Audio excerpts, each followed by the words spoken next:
Por respecto a la misma, pues vamos a comenzar disertando un tema que hemos estado platicando en aspectos anteriores, y también les voy a dar al finalizar ciertas informaciones generales en torno a la mecánica en la que vamos a generar las plataformas virtuales de apoyo para ustedes. Así es que sin más, iniciamos en esta oportunidad. Tenemos un quórum de 113 participantes y 115 en este momento, así es de que gracias. Entonces, por respeto a ustedes y su puntualidad, pues vamos a comenzar nuestra sesión. Ya saben la mecánica, si tienen dudas, preguntas, comentarios en el chat, al finalizar yo les voy a generar las respuestas a sus inquietudes, y también podemos dar espacio para el micrófono abierto, ustedes pueden insertar.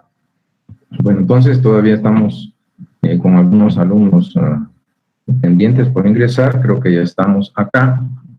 Vamos a generar entonces en nuestra oportunidad, sí, vamos a platicar también de los materiales que se han enviado, y hay más, por supuesto, que les voy a tener que facilitar.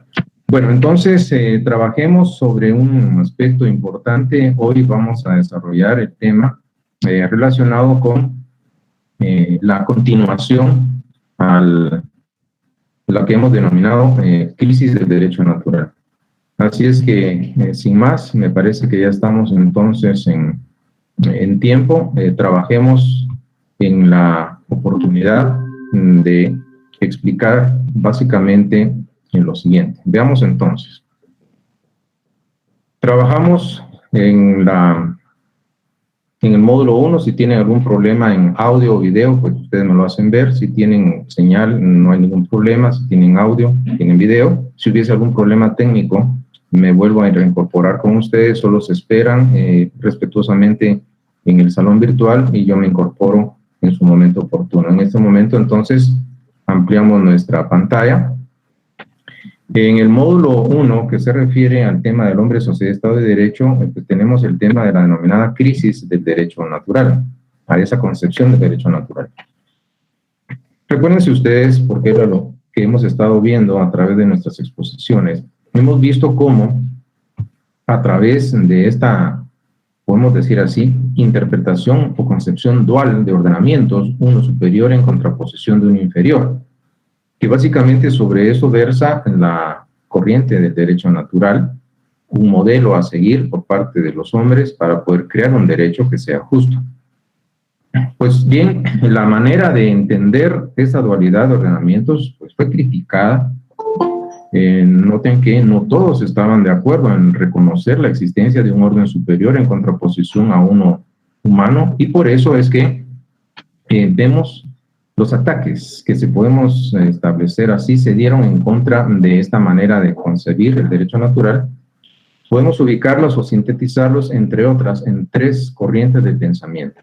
La escuela histórica del derecho, la escuela positivista del derecho y, por supuesto, la dialéctica materialista. ¿Qué tenemos entonces? Primero, pues recordar que en esta concepción del derecho natural, que está en un plano divino o sobrenatural, es contrapuesto al derecho creado por el hombre, y esta relación o interrelación debe generar la correspondencia que debe darse entre el derecho creado por el hombre, que es una inspiración de un orden superior, y que la tarea del legislador es igualar sus normas del derecho escrito en las normas de orden superior. Esta manera de pensar en cuanto a los dos niveles de ordenamiento se refiere, pues es tan antigua como la misma humanidad. Vimos cómo los filósofos griegos disertaron en torno a este tema, siendo ellos los intermediarios entre Dios o los dioses y el hombre. Claro, nosotros vemos que en esa relación tenemos intermediarios entre esos dos planos. Originalmente pues fueron los filósofos, luego pues vemos los teólogos que dentro de esa corriente religiosa pues también fueron intermediarios en esos dos niveles. Y es así como ustedes se recordarán que pues, estuvimos platicando en el caso de estos exponentes de la teología. Mencionamos dos grandes exponentes, Por un lado, San Agustín de Hipona, y por otro lado mencionábamos a Santo Tomás de Aquino. Para el caso de San Agustín, en este aspecto, podemos ver que él desarrolla teorías muy interesantes dentro de lo que es esos criterios epistemológicos sobre los cuales él considera que el conocimiento es algo inmutable y, por supuesto, es eterno. Y en este caso, procede básicamente de Dios. San Agustín, pues, por supuesto, plantea que las ideas que nosotros tenemos no son autónomas, sino que estas, en este caso, coexistentes en sí mismas, sino que las ideas que están en la mente divina son, en este caso, los pensamientos de Dios. Claro, San Agustín, la fundamentación del conocimiento, según él, parte de lo que él denominaba el proceso de autoconciencia, el ir hacia nuestro interior, de nuestro propio pensamiento. Y solo, básicamente, en lo interior nosotros podemos encontrar, en este caso, la certeza. Bueno, San Agustín desarrolla su pensamiento, nos dice que todo el conocimiento tiene que comenzar necesariamente por ese proceso de interiorización que va a posibilitar el conocimiento en sí mismo. San Agustín elaboró, por supuesto, su teoría epistemológica y su teoría del conocimiento como una reacción a los escépticos de su época. Finalmente, pues vemos que la filosofía, entonces, de San Agustín, para él, la filosofía fue el amor y el esfuerzo del alma entera hacia la sabiduría y, por supuesto, hacia la verdad. La verdad para San Agustín, imagínense ustedes, la concebía como el ideal supremo al cual se entregó con toda pasión.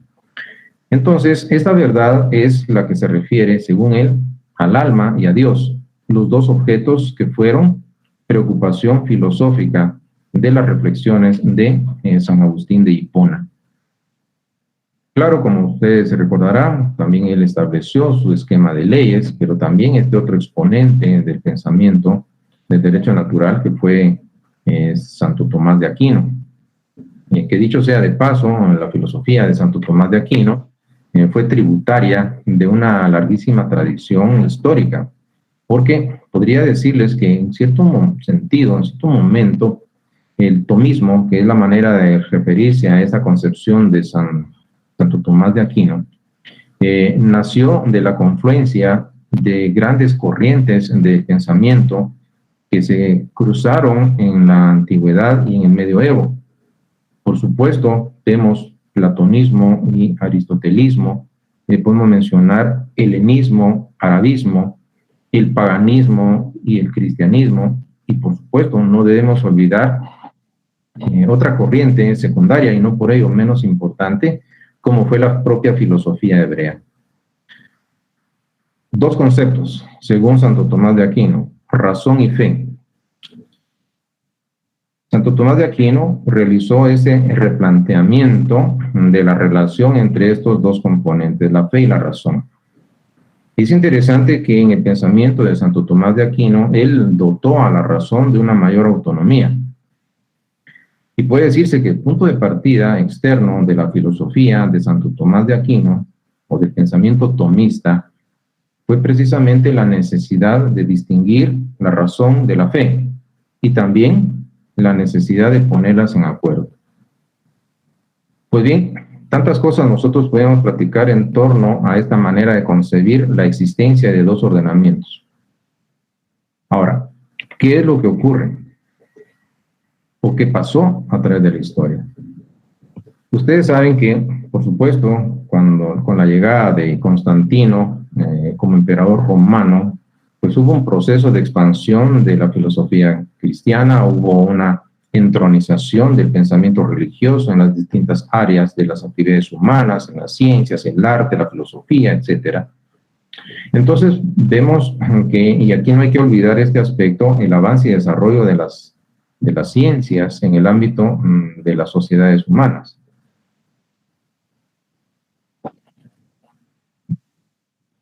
Ese avance científico produjo impactos profundos en esa manera de concebir al derecho natural. ¿Qué fue lo que ocurrió? Entró en crisis la concepción del derecho natural, fue cuestionada, y esto se dio en la desintegración del modo de producción feudal. Recuérdense ustedes que se dice fácil, pero en esos procesos de hominización, tanto a nivel de cuerpo como de espíritu, el avance y desarrollo de las fuerzas productivas, el avance y desarrollo del conocimiento científico hicieron cuestionar diversas instituciones que eran explicadas a través de dogmas de fe. Y en el peor de los casos, cuando se fue dando el divorcio entre la fe y la razón, se produjo un problema. Pero el conocimiento científico está en constante evolución y desarrollo. Entonces, se generó esta situación tan importante y llegamos en una época en donde empieza a desquebrajarse, a cuestionarse dogmas religiosos. Bueno, esto no significa necesariamente que todo haya sido malo, por supuesto, hubo avance y también desarrollo en el ámbito básicamente de las sociedades humanas, pero esto generó de alguna manera que empieza a desintegrarse, vamos a hablar más o menos de unos 14 siglos aproximadamente, en donde empieza a verse un proceso de desintegración del régimen feudal. Y esto genera, más o menos del siglo IV al siglo XV de nuestra era aproximadamente, en una etapa en donde todo se explicaba a través de dogmas religiosos, pero el avance y desarrollo de las ciencias no se pierde.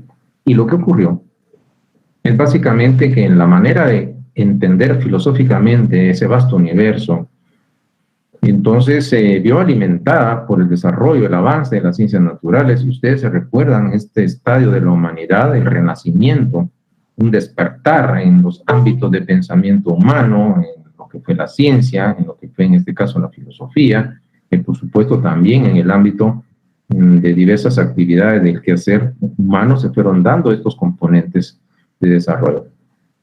Pero necesariamente pasó lo que debía pasar, y es que también hubo un impacto, una influencia en el ámbito de la filosofía del derecho. Y es aquí en donde se lanzaron estos ataques, esas críticas a esa manera dual de concebir un orden superior al humano. Entonces ya ustedes están en un contexto histórico para que sepan el por qué se generaron estos ataques en contra de esta manera.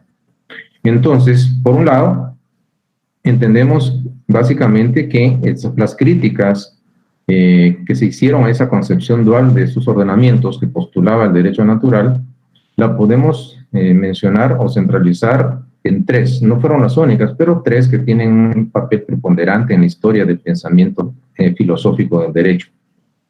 La escuela histórica del derecho, la escuela positivista y, por supuesto, no puede faltar la dialéctica materialista. Bueno, entonces, cada una de estas corrientes en su momento histórico pues planteó argumentos distintos a esa concepción del derecho natural. Ahora, necesariamente en este momento pues estamos hablando de filosofía del derecho. Es como ir a través de un viaje, a través del tiempo y constituirnos en el 10º semestre de nuestra carrera, claro, dosificado a un nivel de pensum introductorio, pero tenemos que platicar de filosofía jurídica. Bueno, ¿qué podríamos ver entonces a este aspecto? De estas tres corrientes, escuela histórica, positivista y materialista, las primeras dos fueron influenciadas por una corriente filosófica denominada empirismo. Claro, ustedes en sus estudios de bachillerato, pues ya estudiaron, cuando estudiaron básicamente la teoría del conocimiento, pues se habló del empirismo. Representantes de la talla de Bacon, Hobbes, Locke, Berkeley, Hume, y por supuesto representantes de la escuela escocesa, entre otros, pues se establecieron dentro de la línea de pensamiento filosófico empirista. ¿Y en qué consiste el empirismo? Por supuesto, vamos a establecer que ellos argumentan que la fuente del conocimiento básicamente va a ser la experiencia sensorial.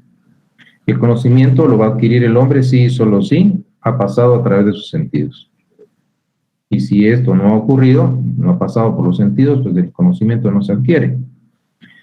Bueno, entonces la fuente del conocimiento humano es la experiencia, una experiencia sensorial. Muy bien, Entonces, ¿qué ocurrió? El empirismo, que es inverso al racionalismo, adopta como método de obtención del conocimiento la inducción. Entonces, el empirismo es inductivo, porque parte de lo particular hacia lo general.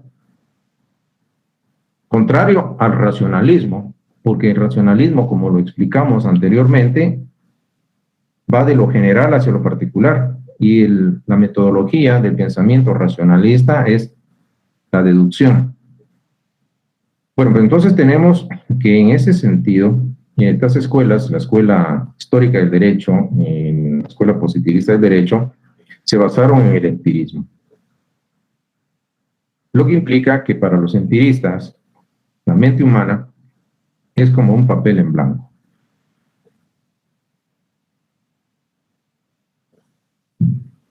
Es acá donde acuñan su famosa teoría de la tabla rasa. Porque la mente del hombre es como un lienzo en blanco. No hay conocimiento, y va a llegar el conocimiento sí, solo sí, previamente se da una experiencia sensorial. Entonces, el conocimiento se va a adquirir solo, exclusivamente a través de la experiencia. ¿Qué genera esto? Que según los empiristas, en nuestra mente no hay nada que no provenga de la experiencia, salvo, por supuesto, en la mente en sí misma. Entonces, ¿qué podemos ver acá?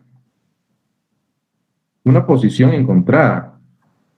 ¿Dónde se origina el conocimiento? Por supuesto, los racionalistas nos dicen que es la razón y los empiristas nos dicen que es la experiencia. No voy a hacer apología porque no es una clase de epistemología la que estoy partiendo con ustedes, aunque de hecho así lo es, pero no vamos a cuestionar, solo vamos a explicar que si es entonces la experiencia la fuente primigenia del conocimiento, entonces si nosotros lo aplicamos y vamos a ver que esta es la experiencia en la corriente empirista privilegia esa experiencia en sí misma, los sentidos, en contra de la razón humana. ¿Cómo se aplica esto al estudio del derecho? ¿Cuál es la relación que vamos a desarrollar en torno a estos postulados filosóficos desde el punto de vista de la filosofía jurídica? Bueno, antes de explicarlo, vamos a mencionar lo siguiente. Se recuerda que son, entre otras, 3 corrientes de pensamiento que criticaron la concepción del derecho natural: Escuela Histórica del Derecho, Positivismo Jurídico, que en este caso tienen una influencia empirista. Pero también había una tercera corriente que hizo entrar en crisis a la concepción del derecho natural y fue el materialismo.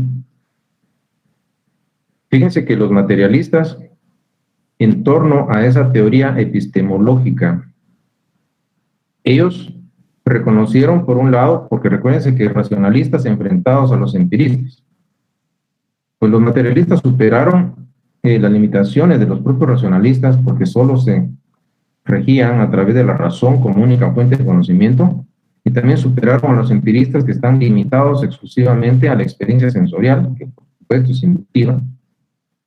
Y ellos lo que hicieron, los materialistas, fue buscar un punto de conciliación entre 2 corrientes filosóficas que son diametralmente opuestas, y generaron básicamente una posición mixta o ecléctica. Ellos no vieron entre racionalismo y empirismo algo contradictorio que en un momento dado no pudiera coexistir, y generaron una especie de relación dialéctica a través de la unidad y lucha de contrarios como componentes que son, en este caso, que se condicionan uno a otro. Y los materialistas examinaron la teoría del conocimiento tomando en cuenta el papel innegable de la experiencia, pero sin negar o desconocer también un papel activo y la independencia relativa del pensamiento humano. Por eso es que se dice que los materialistas superaron a los racionalistas y a los empiristas. Ellos buscaron esa unidad dialéctica, esa unidad y lucha de contrarios en 2 componentes que iban a interactuar, iban a tener una relación de interdependencia. Entonces, su posición es mixta, por supuesto. ¿Cómo los ubicamos? No solo como racionalistas, sino empiristas, sino que generaron un punto de su análisis de la teoría del conocimiento que es mixto o ecléctico. Bueno, entonces continúo acá. Deducción e inducción no los ven como métodos, en este caso, que sean independientes, estén divorciados entre sí, sino son dos momentos de un conocimiento dialéctico, recuérdense la unidad de lucha de contrarios, y están indisolublemente ligados, unidos o vinculados y condicionados entre sí. No se excluyen. Bueno. Y ustedes dirán, ¿y qué tiene que ver con el derecho y con el Estado? Ya vamos a explicar esto, el materialismo superando estas dos posiciones filosóficas. Porque nos dice al final como conclusión que el conocimiento humano es el resultado de una unidad práctica. Conocimiento, teoría y práctica están unidos, no son algo divorciado. Tanto la razón como la experiencia generan un producto final y es el conocimiento del hombre. Pero hay unas preguntas en el aire. ¿Y cómo influyó en el ámbito del pensamiento filosófico jurídico? Pues entonces vamos a platicar de la escuela histórica del derecho. Entonces nosotros vamos viendo, por supuesto, de que se da en un escenario la época del romanticismo, y aquí podemos destacar, no son los únicos exponentes, está Savigny y Puchta, pero no son los únicos pensadores, claro, dentro de estas corrientes de un pensamiento germánico en torno a la concepción del propio derecho, pues podemos mencionar a otros pensadores de la talla de Hegel, Savigny, está Puchta y por supuesto Bautista Vico, entre otros grandes pensadores de la denominada escuela histórica del derecho. Es interesante ver cómo entonces el pensamiento germánico tiene también un aspecto importante en torno a cómo interpretar el fenómeno jurídico. Vuelvo a insistir antes de explicar. ¿Qué nos dicen entonces los postulados del empirismo? Que se reconocen, por supuesto, el conocimiento que se adquiere a través de la experiencia. ¿Y qué tiene que ver esto en la escuela histórica del derecho? ¿Cómo conciben el derecho? Mucho. Porque entonces vienen estos autores y cuando analizan el fenómeno jurídico, por supuesto, tanto en su dimensión propia que es el derecho, también fenómenos políticos, vemos esa organización que es el Estado, pues entonces llegan a centralizar lo siguiente. Podemos decirlo así, y tal vez el resumen se queda corto, pero en esa corriente de pensamiento ius filosófico, se conciben al derecho y al Estado como obras o productos de la evolución histórica de la sociedad. Tanto el derecho como el Estado son, en su esencia, fenómenos culturales. ¿Qué significa esto? Esto significa que el derecho y Estado, siendo producto de la evolución histórica de la sociedad, vamos a generar entonces como condición de que las sociedades humanas necesariamente van a generar cultura. Y ahí donde hay cultura va a haber una manifestación de estas instituciones, derecho y Estado. Derecho y Estado son productos o son fenómenos culturales que se van a dar en ambientes societarios. No es que el derecho y el Estado sean producto de inspiración de un orden superior. Son fenómenos culturales. Es más, ¿cómo justificar desde la perspectiva de la escuela histórica del derecho la existencia o la validez de ese derecho y, por supuesto, reconocer al Estado como institución política rectora dentro de un colectivo social? Pues entonces hacen esto. ¿Por qué nos dicen que ambos, derecho y Estado, son una manifestación legítima, auténtica, espontánea del sentimiento popular, espíritu del pueblo o conciencia popular? Entonces, el derecho y el Estado representan el sentir de una población, ¿Y cómo podemos hacer para poder establecer la obligatoriedad o no de esa institución que es el derecho? La legitimidad o no del propio Estado como organización política de una sociedad. Pues bien, en cuanto al derecho, y por supuesto se lo podemos aplicar al propio Estado, si el sentir del colectivo social es en torno a que ese ordenamiento jurídico es justo, entonces se legitima el mismo y por lo tanto este deviene en obligatorio y debe ser un derecho positivo. Pero si nosotros interpretamos a contrario sensu esta expresión, significa que si el sentimiento latente en el pueblo es contrario o es reacio a ese ordenamiento jurídico, entonces el mismo será injusto y por lo tanto no deviene en obligatorio. ¿Qué legitima la obligatoriedad o no, la positividad o no de un ordenamiento jurídico? Pues el sentir del pueblo. Es ahí en donde radica. Ya no tanto es entonces que sea porque el derecho creado por el hombre, tenga una relación de correspondencia, de igualdad o semejanza con un orden superior. Son fenómenos culturales, derecho y Estado, y lo que legitima la validez o no del mismo, el derecho y del mismo Estado, va a ser el sentir de la población. Y no tienen que irse a algo abstracto o en un momento dado sobrenatural que se encuentre en un plano sobrehumano o divino. Entonces, ¿por qué es lo que se puede percibir y lo que se puede captar?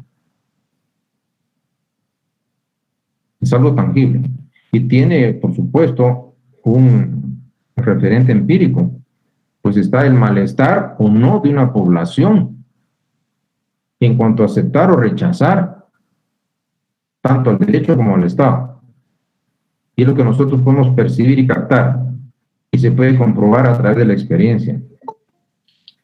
Entonces, noten que el panorama cambia, por supuesto que cambia diametralmente, porque entonces acá ya tenemos una manera muy diferente de concebir cómo se legitima o no un derecho. No tanto es porque se iguala en principios de orden superior o sobrenatural, sino simple y sencillamente nos vamos al sentimiento del pueblo, la conciencia popular.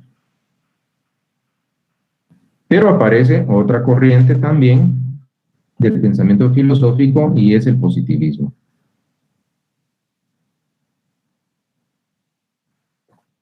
Acá he de recordarles a ustedes en la historia, pues aparece la escuela positivista, vemos a este pensador francés, Auguste Comte, fundador del positivismo, que dicho sea de paso,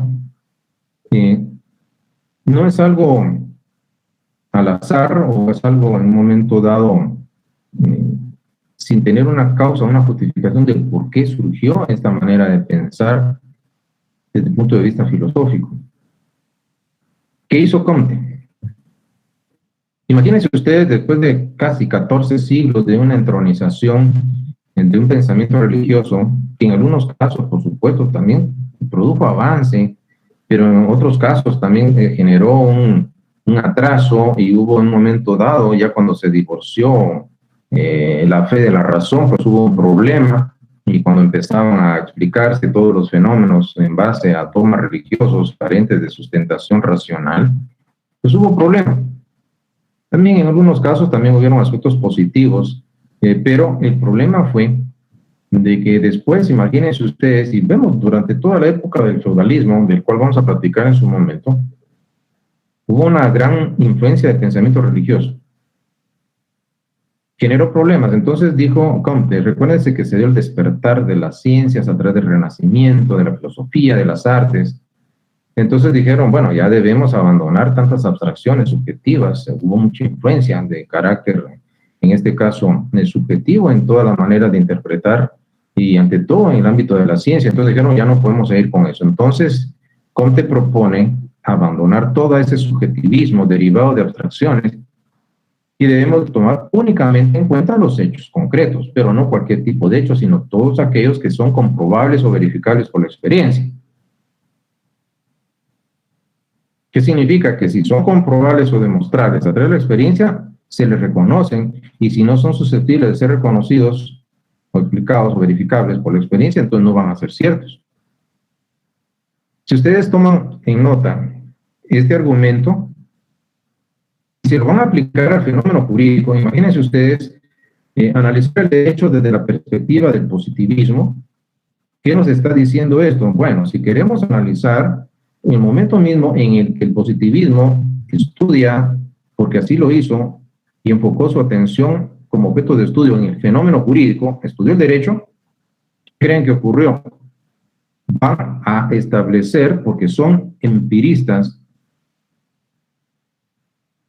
y van a tomar como base de partida hechos concretos, aquellos aspectos que tienen un constructo objetivo o tienen un referente, en este caso objetivo. Y en este caso, dijeron, al analizar y estudiar la sociedad humana, ¿qué es lo único que pueden comprobar que existe? Noten que el derecho natural establecía un orden superior, sobrehumano, universal, cognoscible, inmutable. ¿Qué ve un positivista? No ve ese orden superior y solo ve un derecho creado por el Estado, porque lo puede comprobar en cuanto a su existencia se refiere. Y un positivista no va a reconocer un orden intangible que se encuentra en un plano sobrenatural. ¿Entienden entonces con esto cuál fue en este caso la crítica que se hizo? No iban a aceptar un orden que no puede como demostrarse su existencia. Por lo tanto, cuando esa manera de interpretar filosóficamente el universo enfocó su atención, el positivismo, hacia la ciencia de lo jurídico, surge la argumentación de un rechazo a todo tipo de construcción hipotéticas que son subjetivas y deben limitarse única y exclusivamente a la observación empírica. Y es interesante que ustedes se den cuenta que en el caso de la observación empírica es una metodología propia en el estudio de las ciencias naturales, no en las ciencias sociales. Entonces lo que generó es que el enfoque de carácter positivista estableció que también, porque eso ocurrió, la metodología de las ciencias naturales en su época determinada fue aplicable al ámbito de estudio de las ciencias sociales y dentro de esta de la ciencia del derecho. Bueno, entonces hizo eco, por supuesto, un pensamiento filosófico y privilegia ese conocimiento científico y debe ser únicamente reconocido como verdadero. ¿Por qué? Porque es comprobable y verificable, es demostrable a través de la observación empírica. El impacto fue tan grande que juristas de la talla de Hans Kelsen, en contexto, por supuesto, allá en Viena, viene y desarrolla influenciado por la corriente positivista, por supuesto, aplicada al estudio del derecho, se convierte en escuela del positivismo jurídico. Hans Kelsen, en una obra monumental que tiene, que se denomina Teoría Pura del Derecho, realiza reflexiones en torno a un análisis filosófico desde la perspectiva positivista en torno al fenómeno jurídico. ¿Y qué creen que fue lo que ocurrió? Pues ustedes ya tienen una línea en su pensamiento en cuanto al resultado. Porque entonces, al analizar la sociedad humana, los positivistas jurídicos manifestaron que lo único que pueden admitir, porque es demostrable, es un derecho escrito, el Estado. Hago un paréntesis acá para no entrar en una contradicción. Derecho escrito no debemos entenderlo necesariamente como el que está plasmado en papel. Es un derecho que tiene objetividad, porque, claro, me voy a extender un poco y eso se lo voy a explicar cuando veamos acepciones de la palabra derecho y tomemos el derecho objetivo. La objetividad del derecho radica en la posibilidad de que el mismo sea comprobable o demostrable, que hay una aprehensión sensorial, muy bien, pero no necesariamente va a tener que ser escrito, porque existe también un derecho no escrito basado en una fuente que tiene el referente empírico o constructo objetivo, como lo es la costumbre. Entonces, el derecho consuetudinario un derecho basado en las costumbres como fuente primigenia que le ha dado origen, puede adquirir también como derecho no escrito objetividad, puesto que si el investigador requiere comprobar o no la existencia de una costumbre que rija en un ordenamiento consuetudinario, ¿qué tiene que hacer? Pues debe constituirse in situ en la comunidad que practica y a través de su percepción sensorial verificar si existe o no esa costumbre. Y por lo tanto, aunque sea un derecho no escrito, va a tener un referente empírico o un constructo objetivo, porque fue comprobado o demostrado a través de la experiencia. Entonces, ¿por qué les platiqué esto? Para que ustedes se den cuenta que la acepción o el término derecho escrito no lo vamos a tomar de una manera tan literal, sino que sería un derecho que tenga un referente empírico o un constructo objetivo que sea susceptible de ser comprobado o demostrada su existencia. Y por supuesto va a aceptar al Estado, según los positivistas es el Estado, en la única instancia creadora del derecho. ¿Y por qué es así? Porque es tan importante cuando los positivistas jurídicos hablan de la fuente del derecho, nos dicen que es el Estado, porque hablar de derecho y Estado es como hablar del anverso y reverso de una misma moneda. Es el Estado el que crea el derecho, a su vez es el derecho el que regula al Estado. Bueno, entonces, continuamos. Al final, los positivistas dijeron, lo único que vemos y percibimos es el derecho estatal. Y fuera de este no hay otro derecho, por lo tanto, no existe un derecho sobrenatural, no existe un derecho divino, no existe un derecho natural, como lo plantean los idealistas. Entonces, ¿en qué estamos?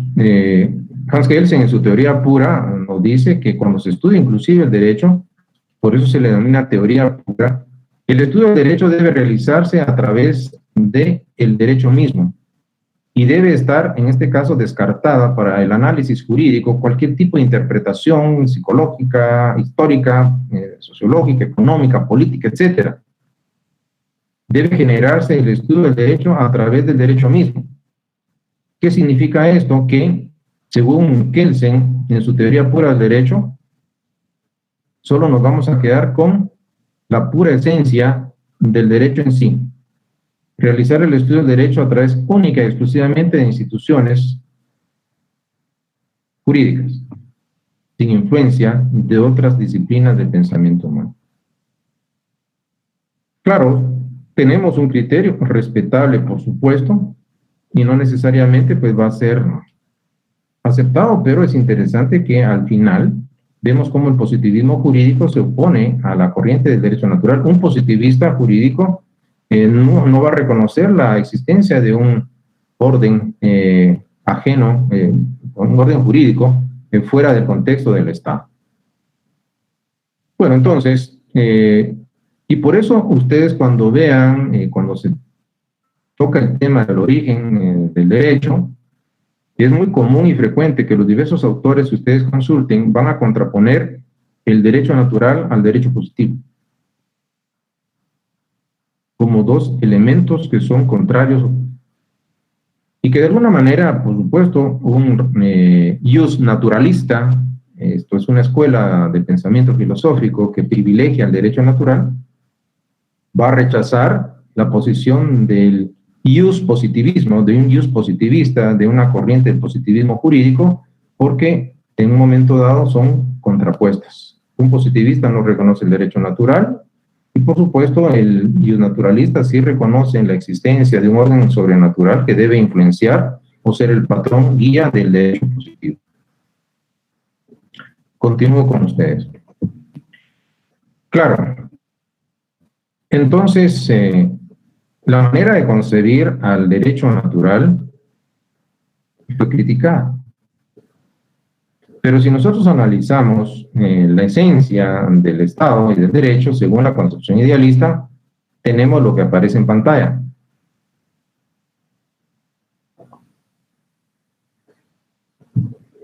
Noten que esta es una percepción desde el ángulo de análisis netamente idealista. Porque los idealistas entonces nos dicen que Estado de Derecho cumplirán sus fines, proporcionar justicia, seguridad, libertad, etcétera, bajo la condición de que respeten, sean regidos o estén en correspondencia con esos principios propios del derecho natural, universalidad, conocibilidad e inmutabilidad, que informan ese orden de carácter superior. Esa es la esencia, según los idealistas, de lo que es el Estado del Derecho. Claro, ¿fue criticada esta manera de entender? Sí. Y es más, agrega que en cuanto al origen del Estado del Derecho, porque recuérdense que hay dos preguntas. ¿Cuál es la esencia de Estado de Derecho? Esta. ¿Y cuál es el origen de Estado de Derecho? Ellos afirman que tanto el derecho y el Estado van a originarse, noten que ellos establecen causas de orden espiritual, por no decir subjetivo, una voluntad divina, una razón universal, el espíritu popular, etcétera, a los cuales les atribuyen el origen y, por supuesto, del Estado del Derecho. Claro, esta es la manera de pensar según la corriente idealista, que fue criticada, y ya mencioné dos escuelas de pensamiento que se encargaron de cuestionar esta concepción de un derecho natural. Ahora, voy a hacer un paréntesis antes de continuar. Y no se preocupen porque tengo pendiente y tengo reservada otra manera de entender la interpretación filosófica, y va a ser la corriente materialista. Pero voy a hacer un paréntesis acá. Bueno, muy bien, está en la Escuela Histórica del Derecho, está en la Escuela Positivista del Derecho, y vamos a ver el materialismo posteriormente, que criticaron la corriente del derecho natural. Lo hicieron entrar en crisis, pero el hecho que haya entrado en crisis no significa que por haber sido cuestionado tenga que ser erradicada del pensamiento ius filosófico. Yo les voy a presentar dos juristas a nivel mundial, Gustavo Radbruch y Giorgio Del Vecchio. Ellos realizaron una reflexión muy importante porque vuelven a retomar, son manifestaciones contemporáneas de la necesidad de reconocer la existencia de ese derecho natural. Y el fundamento básico en donde podemos unificar el pensamiento de Radbruch y Del Vecchio es el siguiente.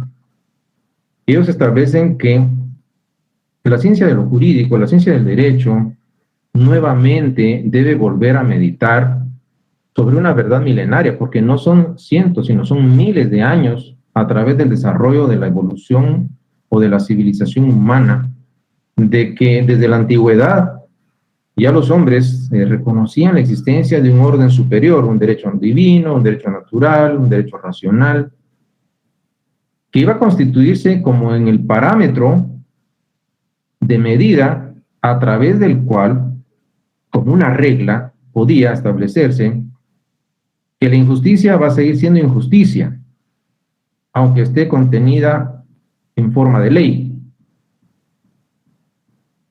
Un parámetro según el cual,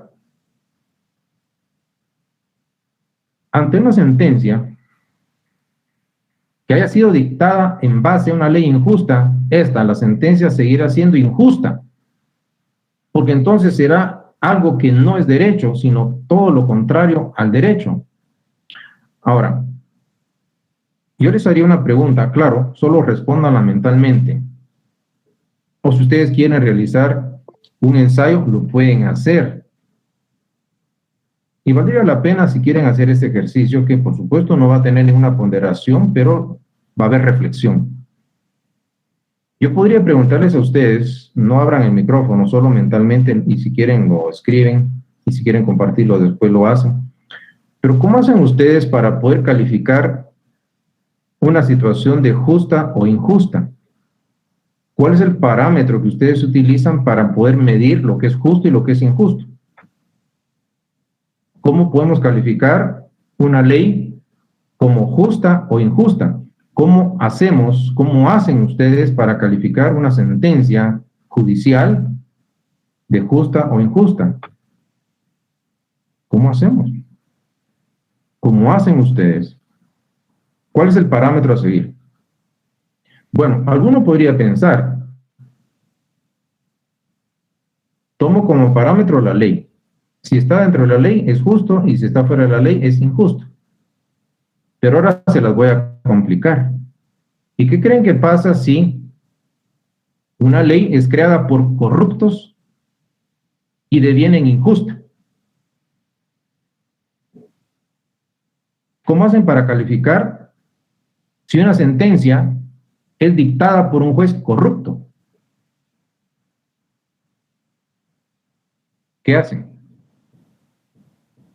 Imagínense que en el peor de los casos, claro, pudieron haberse fundamentado en esa sentencia en una ley que es injusta. ¿Será que nos limitamos a reconocer a la justicia como sinónimo de ley? ¿O será que la justicia es algo superior a la ley? ¿Y qué es la justicia? Y aquí podríamos elucubrar y valdría la pena, si existe la posibilidad, abrimos un espacio para discusión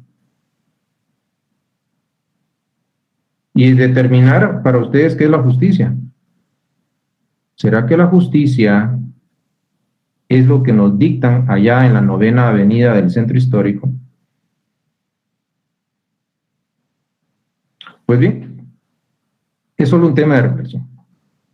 Entonces nos dice Rabruch y nos dice Del Vecchio de que hay que reconsiderar esa situación porque no puede descartarse, tiene que haber un parámetro. No hay más. ¿Cómo hacemos para calificar lo justo o injusto? Continúo. Y que esto es axiológico, por supuesto. Entonces necesitamos principios y valores para poder establecer lo que es justo y lo que es injusto. No lo que es conveniente o no para intereses humanos. La conveniencia o inconveniencia no van a ser sinónimo de justicia o de injusticia. Entonces, vuelvo otra vez a este plano y continuamos. Entonces se establece o se postula la relación de interdependencia en donde tanto el derecho natural y el derecho positivo en una relación de correspondencia mutua deben ser complementados entre sí, en el entendido de que la condición es que ese derecho positivo, ese derecho creado por el hombre, debe estar subordinado al derecho natural. Puede aceptarse o no, pero, por supuesto, ante la crítica que se le generó a la corriente del derecho natural por la Escuela Histórica del Derecho, por el positivismo jurídico y también por los materialistas dialécticos, pues vienen y se manifiestan de un momento de manera más contemporánea, pues juristas que nos dicen, bueno, puede criticarse y entrar en crisis, pero hay que volver a retomar realmente el por qué el hombre primitivo en las sociedades antiguas pues reconocían. Alguno podría hablar ignorancia, pero la pregunta es, ¿será que eran ignorantes? Si se recuerdan ustedes en la posición en torno a la evolución del hombre, que creemos que si nos vamos hacia adelante en el tiempo, más ciencia, más avance, más desarrollo, más evolución, y si nos vamos hacia atrás en el tiempo, menos ciencia, menos avance, menos evolución. ¿Pero será que los primitivos eran ignorantes? ¿Se recuerdan ustedes la construcción de las grandes pirámides, su correlación con las estrellas de la constelación de Orión, etcétera? ¿Será que eran ignorantes? Teniendo un conocimiento profundo de matemática, de arquitectura, de ingeniería. Es más, en nuestro contexto, la genialidad que tuvieron, pues nuestra cultura maya, cálculos astronómicos. Imagínense ustedes el desarrollo allá cuando en Europa, pues estaban tal vez en una época pues muy atrasada, pues aquí ya tenían adelante conocimientos en matemática, en astronomía. Entonces, ¿será que eran sociedades ignorantes como algunos pretenden hacerlo? Entonces, no vamos a encontrar respuesta y esto genera polémica. Pero entonces Del Vecchio y Rabruch nos invitan a replantear y a reconsiderar una verdad milenaria. ¿Qué nos queda? Me han estado preguntando, por no decir insistiendo, ¿cuándo va a explicar el materialismo? Este es el momento. Por supuesto, es otra corriente de pensamiento filosófico y es impresionante Y por supuesto voy a tratar de dosificar, es una concepción bastante compleja, pero vamos a tratar de dosificar. Tenemos entonces que partir de otro ángulo de análisis filosófico. Dejamos por un lado el idealismo y ahora nos vamos a centrar en el materialismo. Y no son las únicas maneras de entender el vasto universo, pero son de las más importantes.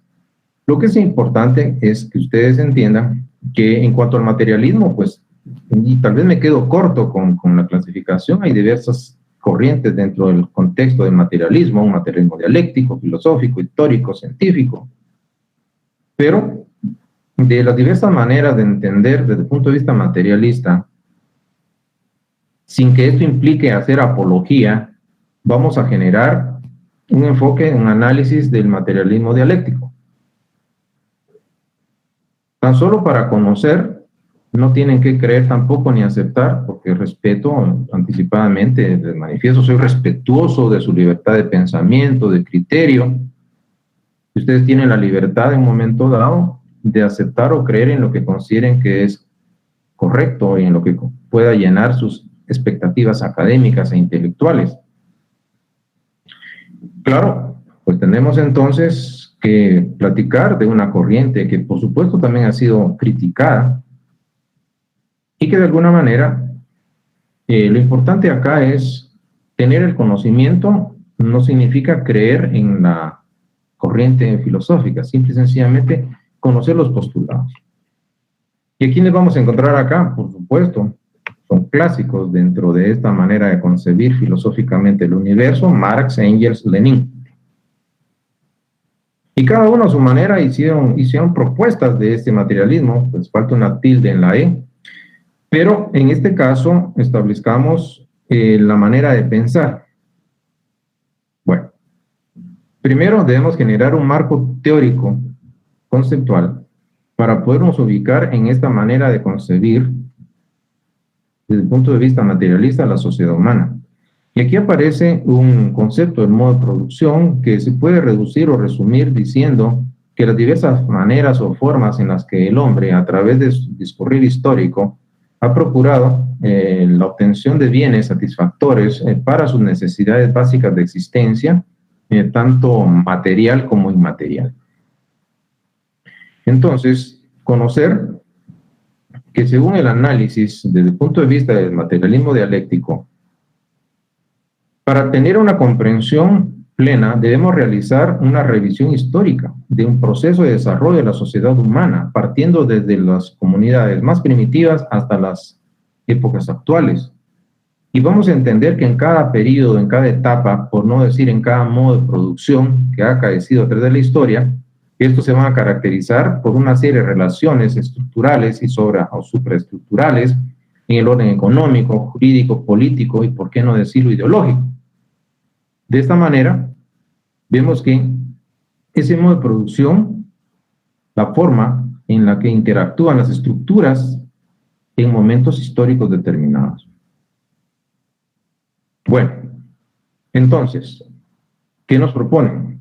Ellos nos dicen que se hace necesario, y por eso es que es importante que ustedes tengan un conocimiento de que las diversas formaciones económico-sociales que han acontecido en la historia del ser humano a través del tiempo, según los materialistas dialécticos, se pueden ubicar en diversos modos de producción, la sucesión de los diversos modos de producción que históricamente se han producido en la historia de la humanidad.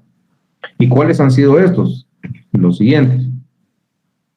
Entonces parten del inicio una comunidad primitiva, luego pues se dio el esclavismo, el feudalismo, el capitalismo, el socialismo, y ellos pronosticaron y dijeron en su teoría de que el último modo de producción de la sociedad humana iba a ser el comunismo.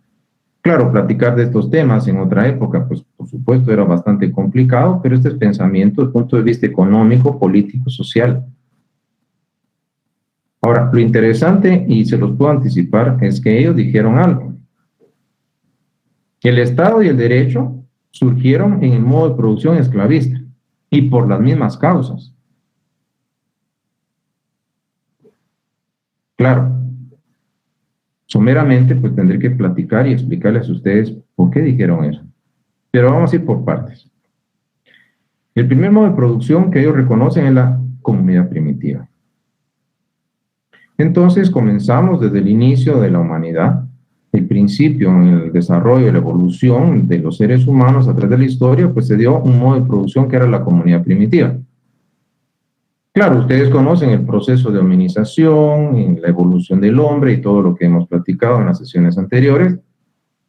Y si podemos reducir o condensar, hay tanto de qué platicar acá, pues vamos a ver en ese modo primitivo, pues tribus nómadas o errantes, hay un trabajo colectivo, distintas formas rudimentarias de organización social. Claro, pues nos quedamos aquí cortos, pero los materialistas dialécticos, cuando hablan de la comunidad primitiva, nos dicen que se dio un estadio al que denominaron infancia del género humano, en donde la primera forma de organización social del hombre fue la manada primitiva, pasando por las hordas salvajes, las tribus, las fratrías. Llegamos al régimen gentilicio en sus dos variantes, primero el matriarcado y después el patriarcado. Hasta posteriormente, en otro modo de producción, pues surge otra forma de organización social más compleja, que fue el Estado.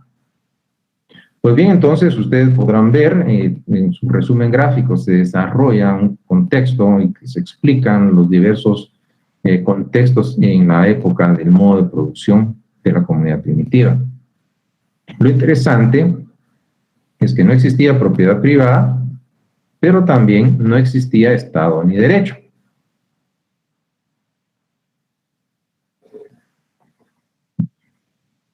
¿Qué ocurrió? El avance y desarrollo de las fuerzas productivas reponen el proceso de hominización, y que si bien es cierto, el hombre primitivo en un principio pues tenía instrumentos de trabajo muy rudimentarios, una piedra, un palo, y en ese proceso de hominización va desarrollando un pensamiento abstracto, va generando y creando mejores instrumentos de trabajo, y que si bien es cierto, la producción al inicio era nula, escasa, pues va evolucionando, se descubre la agricultura, se descubre la ganadería, se vuelven, en este caso, grupos más sedentarios. Llegamos en un proceso milenario de evolución de la especie humana, en donde ya en una etapa avanzada dentro de la comunidad primitiva surge el régimen gentilicio. En su primera etapa, pues se dio el matriarcado, y en la segunda etapa se dio el patriarcado. Y en el caso del patriarcado, vemos nosotros, y aquí podemos mencionar o citar a un mártir de nuestra casa de estudios, un jurista, y es el licenciado Santiago López Aguilar, pues aparece en la bibliografía de nuestro curso también.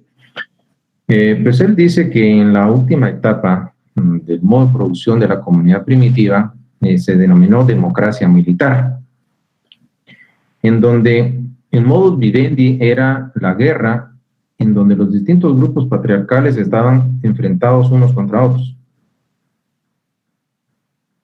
Por supuesto, en ese proceso de exterminio, arrebatar, por supuesto, los bienes de los otros patriarcas hizo enfrentamiento, en donde inicialmente, por supuesto, los derrotados eran sacrificados o los mataban, pero se dio una situación importante que la figura de la familia patriarcal, en donde se fue condensando un gran poder económico, político y militar, generó de que las normas democráticas por excelencia, y que eran las costumbres primitivas, porque la costumbre primitiva fue la primera forma en la que el hombre reguló su conducta en el contexto social, y mucho después surgió el derecho. Entonces queda en la historia que la primera forma en la que el hombre reguló su conducta social fue la costumbre en su dimensión más primitiva.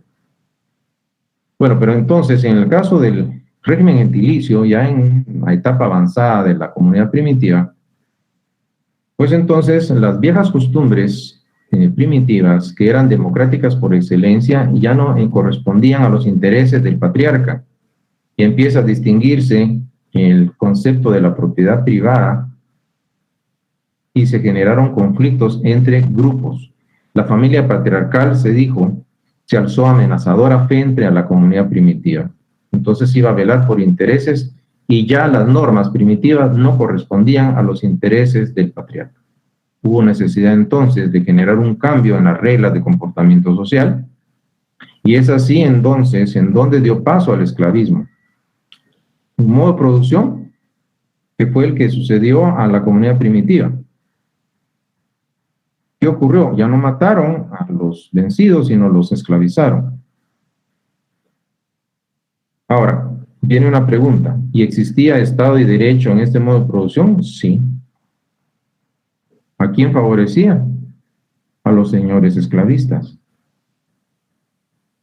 Entonces, viene alguien y me podría decir, mire, licenciado, fíjese que para mí, y con todo respeto, por supuesto, la teoría del derecho natural clásico racionalista me encanta. Una teoría que nos dice que el hombre inicialmente nació libre, en estado de libertad absoluta. Luego, ante ese estado de libertad absoluta, esto generó libertinaje en el contexto social, hubo caos.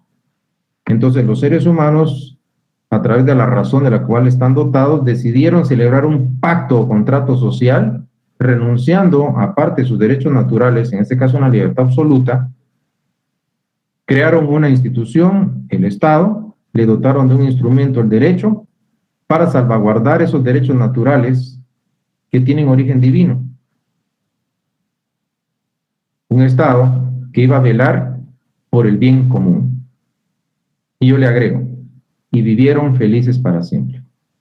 Y una manera de entender, pues en esta manera de entender el derecho, pues el derecho y el Estado para beneficio de todos. Ahora nos vamos a los hechos y presentamos este estadio de la humanidad, en donde nos vamos a preguntar si es aquí donde surgió el Estado y el derecho. La pregunta es, ¿fueron instituciones al servicio o al bienestar colectivo, o fueron instituciones protectoras de intereses de clase? No me respondan, simple y sencillamente nos vamos a la historia. ¿Dónde está un Estado y un derecho que velaba por el interés de toda la población? Bueno, ¿qué se caracteriza entonces en esta época en donde se ubica el surgimiento del Estado y el derecho según los materialistas? Pues surgió la propiedad privada, sobre medio de producción, aparecen las clases sociales antagónicas. Es más, hago un paréntesis, las primeras dos se constituyen en las causas según las cuales los materialistas dialécticos le atribuyen el origen del Estado y del derecho.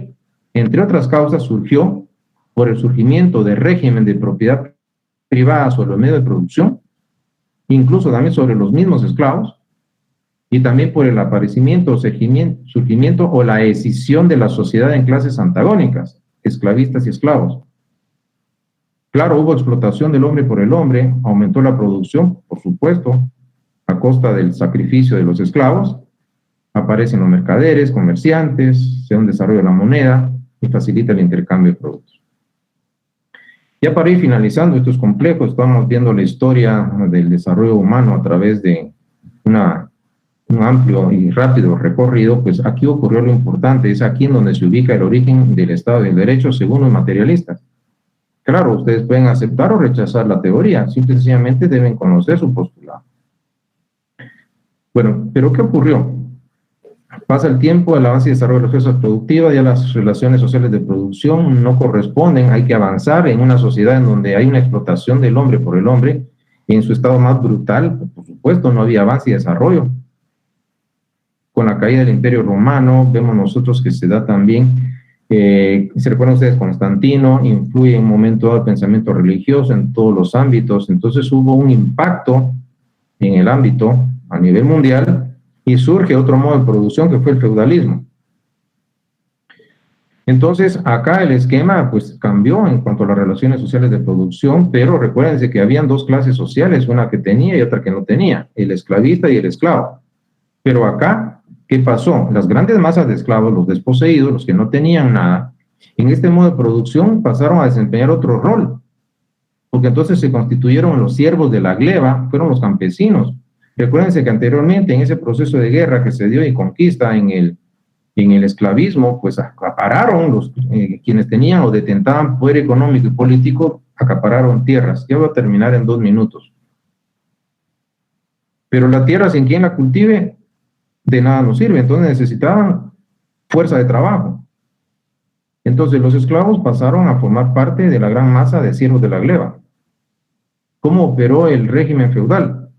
Por supuesto, el fenómeno latifundio-minifundio, esas grandes extensiones de tierra que le correspondían a los terratenientes feudalistas, necesitaban de un reservorio de fuerza de trabajo. Entonces el esquema fue este: se les dio una pequeña parcela al campesino o siervo de la gleba para que viviera ahí él con su familia y que tratara de buscar el autosustento, pero no era nada gratis. A cambio de ello, tenía que obligadamente ir a trabajar al latifundio. Y así es como opera ese esquema. ¿Había derecho y Estado? Sí. Nuevamente la pregunta: ¿los intereses de quiénes eran protegidos en ese modo de producción? Por supuesto, del señor feudal, no de los campesinos o siervos de la gleba. Porque dentro de las características, pues siguen las dos clases, el que tiene y el que no tiene, el explotador y el explotado. Entonces, bajo ese aspecto se va dando estas condiciones, son elementos que se dan dentro de este modo de producción. Y ya para ir finalizando, pues vemos que los materialistas nos dicen, bueno, después de este modo de producción surgió el capitalismo. Noten que el avance, el desarrollo de la ciencia, los inventos, la revolución industrial hizo que, porque si en el feudalismo estaba concentrada la economía en la agricultura, pues ya en el capitalismo se necesitan y se crearon en torno a las ciudades las fábricas y necesitaban mano de obra. ¿Y qué se generó acá? Por supuesto, comprarla a cambio de un salario. Entonces surge el señor burgués y el proletariado. Entonces, obviamente, los capitalistas van a adueñarse del excedente producido por los trabajadores, a quienes les pagan un sueldo o salario con su trabajo, compran su fuerza de trabajo. Y hubo una migración del campo a la ciudad, y se desarrollan estas relaciones. ¿Hay Estado de Derecho? Sí. ¿Responde a qué intereses? Pues tendríamos que analizar si es de clase social dominante o de clase social dominada. Que es un enfoque, por supuesto, que no necesariamente debe ser aceptado, pero es su manera de pensar. Entonces, luego, pues ellos vaticinaron y dijeron, bueno, después de ese modo de producción vendrá uno que será el socialismo, en estos estados con modo de producción ideales, en donde iba a haber una propiedad social, ya no va a ser privada, sobre los medios de producción, busca la igualdad de clases sociales, se opone a la explotación del hombre por el hombre y todo lo que ustedes tienen en pantalla. Claro, lo confrontamos con la realidad y vemos en los regímenes socialistas que, por supuesto, confrontar la teoría con la práctica es totalmente dispuesto y opuesto, y es en un momento dado, pues, esto se constituye en una utopía.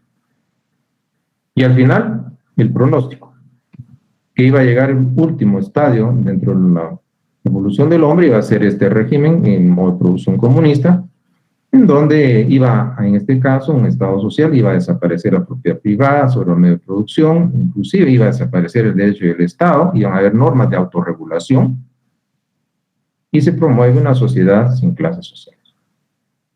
Bueno, terminamos entonces viendo que los modos de producción son sistemas sociales, comunidad primitiva, esclavismo, feudalismo, capitalismo, socialismo y comunismo, que el modo de producción es un concepto que no es igual a sistemas políticos como democracia, monarquía o autocracia.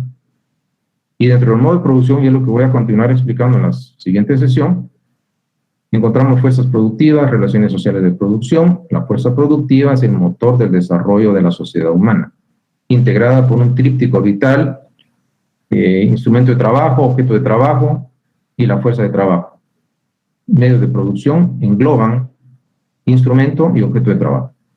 Y en las relaciones sociales de producción se dan las formas de propiedad, situación de clases sociales y las formas mismas que admiten esas relaciones sociales, que es la producción, la distribución, el intercambio y consumo. ¿Y qué tienen ustedes por acá? Pues el inicio de otra manera de concebir el origen y esencia del Estado de Derecho. Bueno, es complejo, lo reconozco, pero se los voy a continuar explicando, y de hecho tengo material para apoyarlos en estos aspectos con sus respectivas guías de estudio. Entonces ya ustedes saben que en la plataforma Classroom está publicado un primer material con una guía de estudio, no es cuestionario, para ayudarlos a ustedes a orientar su estudio. Entonces, ¿me la tienen que mandar? No, no necesariamente la tienen que enviar, simple y sencillamente es para que ustedes estudien y tengan una guía, no vale puntos, tan solo es una guía de su estudio.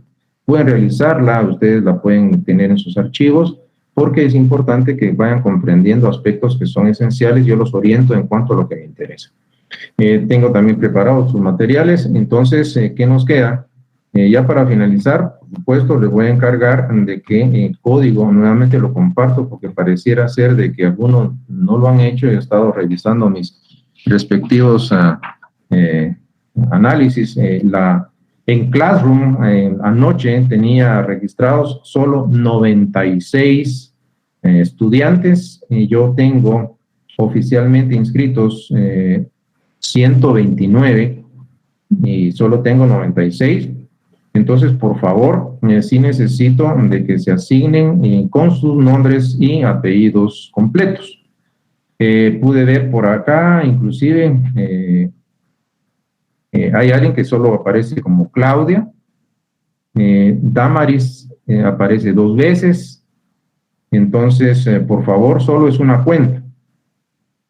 Encontré a José Tema. No aparece en mis listados oficiales, así es que por favor necesito de que se inscriban con sus nombres y apellidos completos. Yo hago una revisión de esos listados oficiales y los confronto con mis clases virtuales. Entonces, por favor, corrijan esa situación, inscríbanse con sus nombres completos y apellidos. No utilicen sobrenombres, no omitan sus apellidos, todo completo, porque voy a realizar una sesión de las listas. Entonces, les agradecería que lo hagan lo más pronto posible. Voy a depurar los listados. Y también, por último, y con eso termino, comentarles que este es el código de acceso de Classroom, que es plataforma alternativa para que ustedes tengan herramientas. Ya publiqué en esta cierto material y voy a seguir publicándolo también. Y también revisé la plataforma oficial Moodle. En Moodle tengo, en su sección, tengo 129 alumnos, me falta uno. Entonces, ¿qué es la plataforma oficial? Pude ver que hay algunas personas que están inscritas y tienen un problema porque no aparece completo su nombre o aparece entrecortado su apellido. Entonces, por favor, en la recomendación, Moodle, que es la plataforma oficial, yo no tengo el dominio y no tengo en este caso la administración del mismo. Hay un procedimiento administrativo que van a tener que realizar y va a ser corregir, ustedes lo pueden hacer y registrar sus nombres y apellidos completos. Entonces, por favor, la tarea que les dejo, ingresen a Moodle, verifiquen que esté completo y correcto su nombre y que no estén entrecortados, por favor, y de encontrar ese problema, tendrán que seguir un procedimiento administrativo para poder registrarse en la plataforma oficial. Mis amigos y amigas, no me resta más entonces que agradecer su paciencia. Gracias. Licenciado, tengo una pregunta. Si adelante, yo escucho. Es sobre el tema. Bueno, es más que todo por todo lo que venimos viendo. Aquí en todos los conceptos de filosofía y todo eso, siempre se menciona una parte judeocristiana, y yo no sé si usted tiene conocimiento de que las otras religiones, los que son en este caso la hindú y la islámica, ellos han podido hacer algún aporte en general a algo del derecho o en parte, no sé, pero si esas religiones en alguna forma de derecho, ellos han aportado algo a la filosofía del derecho. No sé si me estoy... Sí. Eddie, he de comentarle algo, he de comentarle de que nuestra percepción es de un derecho occidental, y esto es obviamente porque hay concepciones en el ámbito oriental que por supuesto tienen sus respectivas concepciones. Basta que ustedes en el hinduismo, cuando ustedes estudiaron Ramayana y ven las batallas épicas de Shiva, Krishna, con conceptos o culturas que son por supuesto politeístas, pero el enfoque es desde la perspectiva del derecho occidental, porque fue bajo el influjo. Nuestro sistema es un sistema influenciado por el derecho romano, entonces es un derecho occidental. Claro, está definitivamente, cada religión tiene su aporte. Es más, he de comentarle que en el caso del derecho musulmán es un sistema jurídico o una familia jurídica que dentro de las familias mundiales puedan generar, inclusive hay estados teocráticos que tienen manera muy distinta de concebir el orden jurídico, contrario a un derecho occidental que es de influencia romanista. Entonces, claro, pero hablar de las familias jurídicas sería un proceso complejo. Nosotros vamos a hablar de la tradición, de la influencia de un derecho occidental que tiene influencia del derecho romano. Nuestro derecho guatemalteco está influenciado por un sistema de derecho latino que es de influencia romana. Entonces, es por eso de que si nosotros hacemos un análisis ya mucho más macro, podemos generar una confusión y es interesante la lectura y el estudio de la filosofía oriental, es impresionante, me encanta, pero esto puede generar un problema de comprensión en el contexto de un estudio introductorio al derecho, pero por supuesto existe el derecho islámico como una familia jurídica a nivel mundial, es un sistema jurídico y tiene obviamente una gran influencia, pero imagínense tratar de entender simultáneamente un sistema de derecho latino, romano, un sistema musulmán, un sistema de derecho consuetudinario, un sistema de derecho anglosajón, common law, que es otro contexto, para citar tan solo algunas grandes familias jurídicas, eso podría generar más problemas. Pero si hay aportes, por supuesto, lean la historia, vean la cultura, pero me parece que estaríamos ampliando más el ámbito y generar más que ayuda sería confundir al estudiante porque es una percepción macro del derecho. Pero es válida su pregunta, gracias por hacerlo, pero creo que ya le expliqué el por qué. Vamos a limitarnos por el momento a un contexto aplicado a nuestro sistema jurídico. Mis amigos y amigas, entonces, la crisis de derecho natural... Sí, Diana. Tengo otra duda. También respecto a este tema, pero es algo más del tema que dio ahorita y yo no entendí mucho sobre el plano superior y el plano inferior. Quería ver si me lo podía como volver a explicar de una forma más resumida, si desea, porque eso sí me confundí ahí un poco. Bueno, Diana, más resumido, imagínense usted, puede reconocer los 10 mandamientos. ¿Dónde ubica los 10 mandamientos? Me va a decir en las leyes de Dios. Y por supuesto el derecho que el hombre crea lo puede ubicar en un plano netamente humano. Sí, Diego, disculpe. Una pregunta, es pequeña nada más, en el parcial va a venir la ley orgánica del organismo legislativo. Diego, muy buena pregunta. Fíjense que el tema de la primera unidad, el primer módulo es tan amplio que me parece que tiene material más que suficiente para poder ser evaluados. Reconozco de alguna forma que el tema es complejo, a pesar de que se mencionan 3 periodos. Hablar del origen y esencia del Estado del Derecho, me parece que el contenido de nuestro primer examen parcial será más que suficiente la primera unidad, pues módulo 1, porque agregarle a la filosofía del derecho el estudio de una ley les puede generar a ustedes más conflicto. Entonces creo que con lo que estamos platicando tienen suficiente material para ser evaluados. La intención mía es que comprendan temas esenciales en el inicio del estudio de la carrera. Entonces, créanme que lo más prudente sería evaluarlos de aspectos que para mí con el módulo 1 tienen más que suficiente completo. No sé si ustedes lo ven así, pero de hecho mi percepción es que agregarle el que estudien una ley aparte de la filosofía del derecho sería como sobrecargar un tanto, y el objetivo mío es que aprendan, no que se confundan o que se angustien. Así es que no sé si está respondida su pregunta, pero creo que tiene más que suficiente solo con el primer módulo. Gracias, licenciado, muy amable. Estamos entonces, mis amigos, ya gracias por su atención, ya rebasamos el límite, gracias por su participación y cuentan conmigo y apoyándolos siempre en lo que esté de mi parte. Les deseo feliz tarde y cumplan con los requisitos que les pedí para asignarse a las clases virtuales. Feliz tarde a todos y nos vemos en una próxima oportunidad. Feliz tarde. Licenciado.